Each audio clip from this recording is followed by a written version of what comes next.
नमस्कार, मैं हूं राजेश श्रीवास्तव। आज जिस मुद्दे पर बात करनी है मैं उसको शुरू करूं उसके पहले जरा आप ये क्लिप देखिए।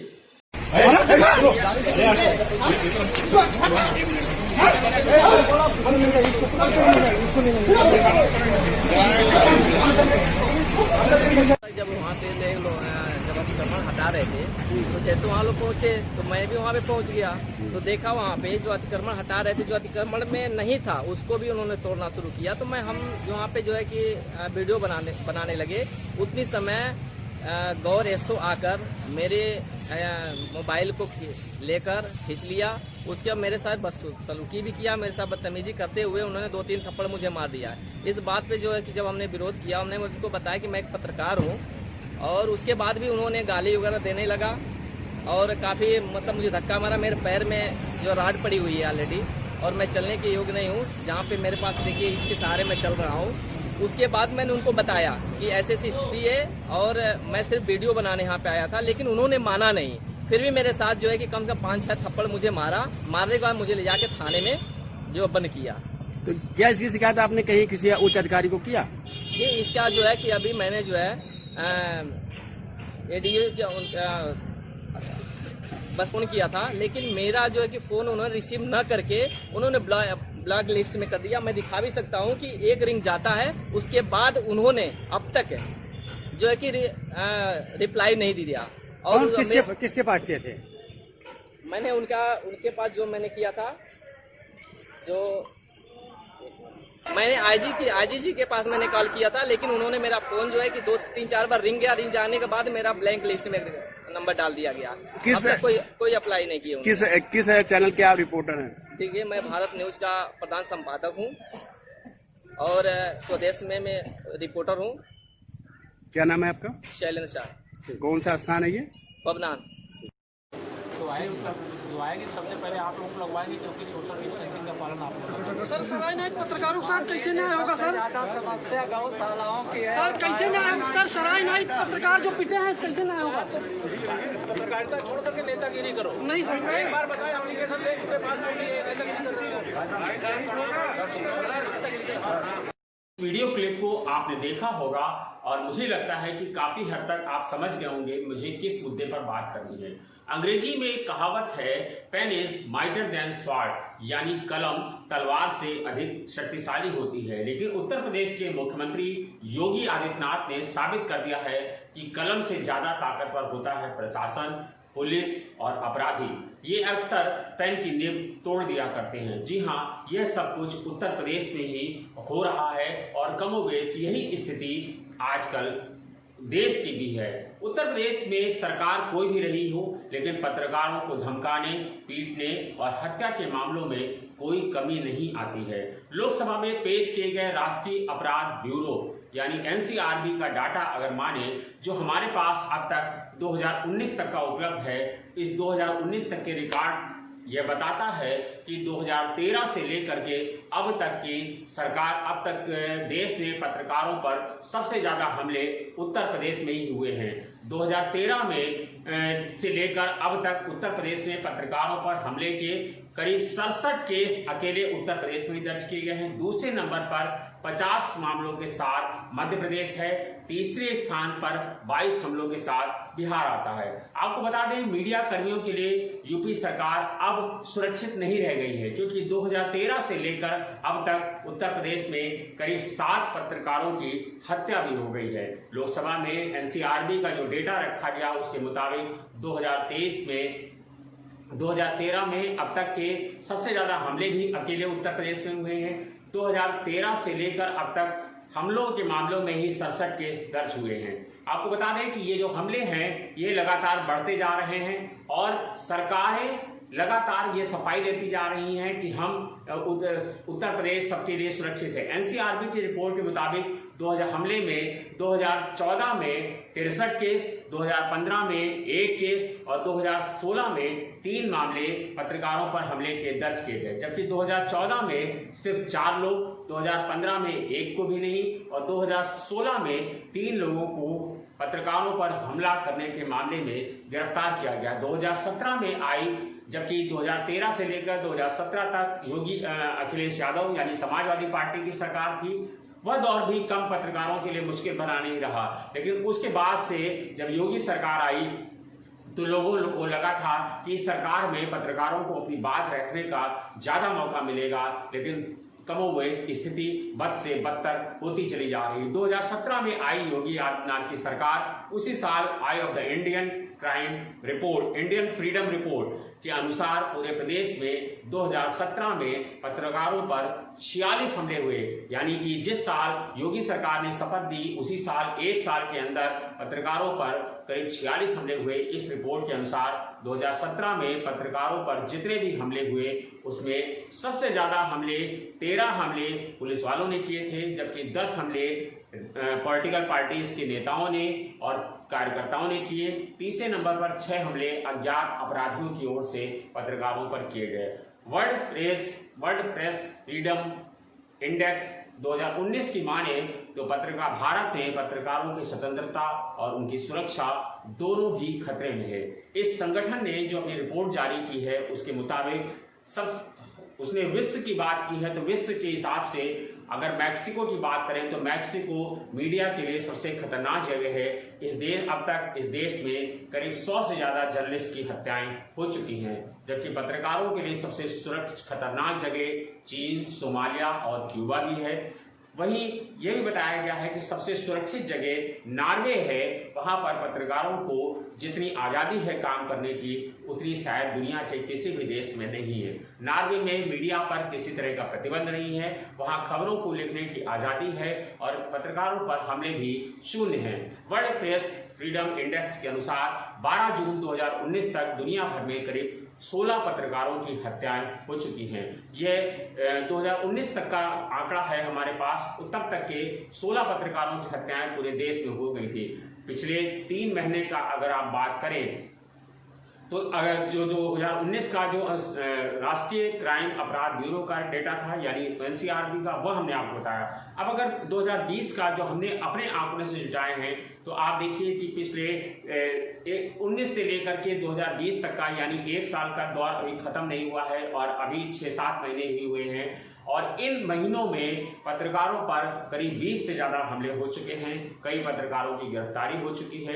3 पत्रकारों की हत्या अकेले उत्तर प्रदेश में हुई है। ये योगी राज में पत्रकारों पर जिस तरह के हमले हैं वो बताता है कि मीडिया पर किस तरह से सरकार अपना दबदबा कायम करना चाहती है। पिछले 3 महीनों के दौरान पिछले 3 महीनों के लॉकडाउन के दौरान की ही बात करें तो पूरे उत्तर प्रदेश में पत्रकारों के उत्पीड़न की असंख्य घटनाएं हुई हैं। एक संस्था द्वारा जुटाई गई जानकारी की माने तो लॉकडाउन के दौरान करीब 55 पत्रकारों के विरुद्ध मुकदमा लिखा गया है। यानी ये वो पत्रकार हैं जिनके खिलाफ विभिन्न थानों में किसी न किसी मामले में कभी खबर लिखने को लेकर के, कभी जो मुख्यमंत्री के विरुद्ध आपत्तिजनक बयान दर्ज कराने के मामले में, इस तरह के करीब 55 मुकदमे विभिन्न थानों में दर्ज किए गए हैं। आज एक सिपाही और दरोगा भी पत्रकार की आईडी कार्ड मांगने की हैसियत उत्तर प्रदेश में रखने लगा है, जो कि हम पत्रकारों के लिए बेहद अपमानित करने वाला है। कुछ सरकारी अफसर विशेष पत्रकारों के प्रति दुर्भावनाओं से भरे हुए हैं। एक विशेष शैली के पत्रकारों को जरूर यहाँ पर तरजीह मिलती है, अफसरशाही उनकी बगलगीर रखती है। जनता की बात लिखने वाले पत्रकार सरकार को अब फूटी आंखों नहीं सुहा रहे हैं। उत्तर प्रदेश में पत्रकारों के उत्पीड़न का सबसे सनसनीखेज मामला पीएम मोदी के संसदीय क्षेत्र में रिपोर्टिंग करने वाली दिल्ली की एक पत्रकार सुप्रिया शर्मा का आया था। आपको वो याद होगा, सुप्रिया शर्मा जी जो मीडिया से जो जुड़े हैं उन्हें एक घटना याद होगी कि जब देश भर में दौर चल रहा था और पत्रकारों के खिलाफ और लॉकडाउन में मुसीबतें चल रही थी, तब दिल्ली की पत्रकार सुप्रिया शर्मा ने उत्तर प्रदेश में रिपोर्टिंग की और उन्हें लगा कि यह काम करने के लिए सबसे मुफीद प्रधानमंत्री का संसदीय क्षेत्र वाराणसी हो सकता है। इसी के चलते वो लॉकडाउन के दौरान जा करके वाराणसी से संसदीय क्षेत्र पहुंची।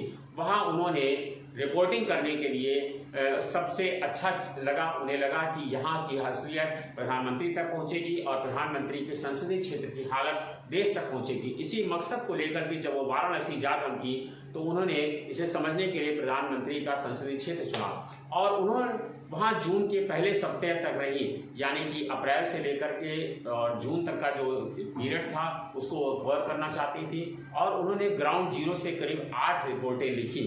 इस रिपोर्ट्स में उन्होंने चाय बेचने वालों से, फूल बेचने वाले से, मंदिर के पुजारियों से, महिलाओं से, बच्चों से, समाज के अलग अलग वर्ग से बातचीत की और उस तहत 8 रिपोर्ट तैयार की। दिल्ली में रहने वाली सुप्रिया 7वें दिन प्रधानमंत्री के गोद लिए हुए एक गांव डुमरी पहुंची, जहां उन्होंने लोगों से बातचीत की। वहां उन्होंने गांव की तकलीफ को अपनी आंखों से देखा तो वो द्रवित हो गई। उन्होंने गांव की एक महिला माला देवी से बातचीत की और उस माला देवी की बातचीत को उन्होंने अपनी खबर में लिखा। उन्होंने लिखा कि माला देवी के पास खाने के लिए पैसा नहीं था और वो पिछले लॉकडाउन के समय से लगातार सूखी रोटी खाती थी और चाय पीती थी, इसी से और कई बार वह भूखी ही सो गई। जो माला ने जो रिपोर्ट लिखी उसे ये महिला ने खुद अपनी रिपोर्ट माला ने सुप्रिया शर्मा को बताई और सुप्रिया शर्मा ने उसी रिपोर्ट को लिखा। रिपोर्ट के छपने के एक सप्ताह बाद 18 जून को वही महिला जिसने सुप्रिया शर्मा को इंटरव्यू दिया था, उसके बाद प्रशासन का ऐसा दबाव पड़ा कि वह खुद रामनगर थाने पहुंची और उसने कहा कि सुप्रिया शर्मा ने उसकी जो रिपोर्ट छापी है वह झूठ है, मैंने ऐसा कुछ नहीं कहा था। जबकि नगर निगम में मैं आउटसोर्सिंग का काम करती हूँ, मेरे पास संविदा पर काम करती हूँ, मुझे पैसा मिलता है। मैंने लॉकडाउन में एक भी दिन ऐसा नहीं बीता जब खाना नहीं खाया और मैंने हर दिन भूखे पेट कभी नहीं सोई और मुझे रोज़ दोनों टाइम खाना मिलता था और मुझे लॉकडाउन में किस तरह की समस्या नहीं हुई। इस रिपोर्ट के बाद थाने में सुप्रिया शर्मा के खिलाफ विभिन्न धाराओं में तत्काल मुकदमा दर्ज कर लिया गया। इतना ही नहीं, इसके साथ ही सुप्रिया शर्मा के विरुद्ध SC/ST एक्ट की धाराओं में दर्ज किया गया। तो ये एक नजीर है जो मैंने आपको एक उदाहरण दे के बताई। और जबकि सुप्रिया शर्मा आज भी अपनी स्टैंड पर कायम है। वो कह रही हैं कि मेरे पास इसके पूरे साक्ष्य हैं और जो माला ने मुझे बताया था वही रिपोर्ट मैंने अभी पेश की है और वो आज भी अपने स्टैंड पर कायम है और मुकदमा लड़ रही हैं। ऐसे तमाम सारी घटनाएं हैं जो पत्रकार जो फील्ड में हैं वो जानते हैं कि वो किस तरह के दबाव को महसूस करते हैं। आज की डेट में सही बात कहना, सही बात लिखना वास्तव में कठिन बात है। आपने जो आज वीडियो क्लिप देखी, आपको बता दें कि डिप्टी CM केशव प्रसाद मौर्य का मामला है और केशव प्रसाद मौर्य किस तरह से पत्रकारों को समझा रहे हैं, पत्रकारों को धमकी दे रहे हैं। केशव मौर्य ने कहा कि आप पत्रकार लोग राजनीति करते हैं, आप नेतागिरी कर लीजिए। उन्होंने कहा कि जब मैंने एक बार शिकायत ले ली है तो आप बार बार उसी बात को कह रहे हैं और पत्रकारों को धमका रहे हैं और कह रहे हैं कि आप पत्रकार का काम छोड़ दीजिए और नेतागिरी कर लीजिए। दरअसल केशव मौर्य से पत्रकारों ने कहा था कि एक शिकायत का जिक्र किया था और कहा था कि इस मामले में क्या कार्रवाई हुई, पत्रकारों पर हमले हो रहे हैं, जिस पर केशव मौर्य भड़क गए और उन्होंने जिस अंदाज में बात किया वो आपने अभी बखूबी देखा। आपको बता दें केशव मौर्य जिस मामले का जिक्र कर रहे थे वह घटना लगभग आज से 1 माह पहले है, जहां प्रयागराज के सराय इनायत थाने में पत्रकार अजय विश्वकर्मा, मोहम्मद इरफान कवरेज करने के लिए गए थे। वहां थाना अध्यक्ष संजय द्विवेदी, दीनानाथ यादव, कौशलेन दुबे, तेजपाल आदि कई पुलिसकर्मियों से अभद्रतापूर्ण व्यवहार करते हुए पत्रकारों से मारपीट की थी, जिसकी लिखित शिकायत पर पुलिस अधीक्षक प्रयागराज और CO फूलपुर को दी गई थी, जिसमें पुलिस प्रशासन की ओर से ना अभी तक कोई कार्रवाई हुई है और ना ही कोई न्यायिक जांच शुरू हुई है, जिससे त्रस्त होकर के पत्रकारों ने लिखित शिकायत डिप्टी CM केशव मौर्य के ऑफिस भेजी थी। और पत्रकार यही जानना चाहते थे। कल जब डिप्टी CM केशव मौर्य प्रयागराज पहुंचे थे, प्रेस कॉन्फ्रेंस के बाद पत्रकारों ने उसी शिकायत का जिक्र किया और कहा कि इस पर क्या कार्रवाई हुई है। इस पर डिप्टी CM भड़क गए और कहने लगे कि पत्रकारिता छोड़ नेतागिरी कीजिए, तभी तुम्हारा कुछ हो सकता है। आपको बता दें उत्तर प्रदेश में ही नहीं देश में हालात चिंताजनक हैं। पत्रकारों को निर्भीक होकर काम करना चाहिए। निश्चित तौर पर इस समय सच बयां करना बेहद मुश्किल काम हो गया है। लोग चिंतित हैं, तमाम पत्रकारों के काम करने वाले संगठन चिंतित हैं। ये शायद पहला मौका होगा जब इस सरकार में पत्रकार संगठन इसमें लगातार धरना प्रदर्शन कर रहे हैं। पत्रकारों के साथ के बीच में इस तरह के सरकारों के रवैये से बेहद गलत संदेश जा रहा है। हमें स्पष्ट दिखाई दे रहा है कि वह पत्रकारों पर जिस तरह से शासन प्रशासन लगातार दबाव बनाने की काम कर रहा है, ये पूरी प्रक्रिया है। नियमित तौर पर ये ऐसा काम किया जा रहा है सरकार की ओर से, यानी मीठा मीठा गप कड़वा कड़वा थू जैसी स्थिति उत्तर प्रदेश में हो रही है। लेकिन सरकार को मालूम होना चाहिए कि हम भयभीत नहीं होंगे। हमें मुकदमों में हमें जिस तरह से पुलिस प्रशासन की ओर से लगातार रोज धमकी मिलती है और तमाम तरह की कार्रवाइयों से धमकी मिलती है। अब आप सड़क पे चलिए तो मामूली दरोगा भी आपका आईडी कार्ड मांग लेता है। आपको बता दें, लॉकडाउन में जिस तरह की स्थितियां रही कि अगर आम आदमी लॉकडाउन तोड़ता था तो उसे जाने की चेतावनी देकर छोड़ दिया था, लेकिन अगर पत्रकार ऐसा करे तो उसे जेल भेजने की धमकी भी दी जाती थी। जिस तरह से यहाँ स्थितियां हैं वह स्थितियां बेहद विकट हैं। लेकिन अब लोगों को मालूम होना चाहिए कि दरअसल इसके पीछे भी बता दें आपको कि सिर्फ योगी सरकार ही नहीं, अखिलेश सरकार में भी इस तरह होता था। आप सोचिए कि 22 जून 2019 की घटना है। आप सबको बखूबी याद होगा जब 22 जून 2019 को अखिलेश यादव सपा अध्यक्ष उन्होंने कहा, एक अपने सपा मुख्यालय में प्रेस कॉन्फ्रेंस थी जहां हम लोग खुद उपस्थित थे, वहां उन्होंने कहा कि अगर कोई पत्रकार समाजवादी के लिए काम करेगा और अच्छी स्टोरी लिखेगा तो उसे हम अपनी सरकार बनने पर यश भारती पुरस्कार देंगे और 50,000 रुपए की राशि देंगे।